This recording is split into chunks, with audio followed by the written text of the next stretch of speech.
Mstafeli, tunda la miujiza na biashara ya afya. Mtangazaji, Mr. Data. Kauli mbiu, namba hazidanganyi, ni muda tu. Utangulizi wa fursa. Watu wengi huuona mstafeli kama tunda la kawaida la nyumbani, lakini kwenye mwangaza wa fursa, sisi tunaona duka la dawa linalotembea. Huu ni mti ambao umekuwa gumzo duniani kote kutokana na faida zake za kiafya, hususan kwenye vita dhidi ya seli za saratani. Leo tunaupasua mstafeli ili kuona jinsi gani tunda hili, kuanzia tunda lenyewe hadi majani yake, yanavyoweza kukuweka mjini na kubadilisha maisha yako kiuchumi. Profaili ya mmea na uwekezaji wa muda. Mstafeli ni mti wenye subira, lakini wenye malipo makubwa. Unachukua kati ya miaka 3 hadi 5 kuanza kutoa matunda.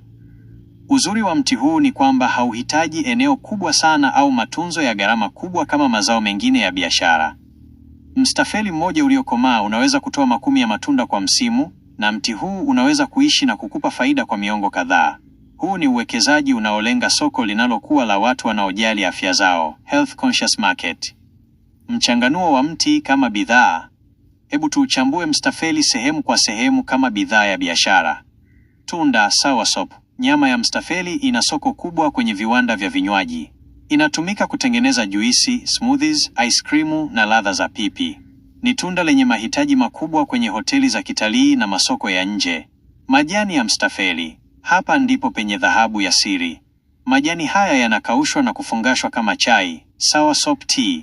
Duniani kote, chai ya majani ya mstafeli inauzwa kwa bei ghali kama tiba mbadala ya kuimarisha kinga ya mwili na kupambana na uvimbe. Mbegu. Mbegu za mstafeli zinachakatwa kutoa mafuta yanayotumika kwenye viwanda vya urembo kwa ajili ya kutengeneza losheni na dawa za kuua wadudu, natural insecticides. Uchumi wa namba na ongezeko la thamani. Namba hazidanganyi. Badala ya kuuza tunda moja barabarani kwa bei ndogo, fikiria kuongeza thamani. Ukichakata mstafeli na kutoa pulp, nyama ya tunda, na kuigandisha, unaweza kuiuza kwa viwanda vya juisi kwa bei ya juu mara 3 zaidi. Vile vile, kufungasha majani ya mstafeli kwenye paketi ndogo za chai kunaweza kuongeza thamani ya mti mmoja kwa zaidi ya 400%. Soko la bidhaa za asili za afya lina thamani ya mabilioni ya dola, na mstafeli ni mchezaji mkuu. Hitimisho na hatua za kuchukua. Mwangaza wa fursa upo kwenye kuelewa hitaji la binadamu, na hitaji namba 1 sasa hivi ni afya.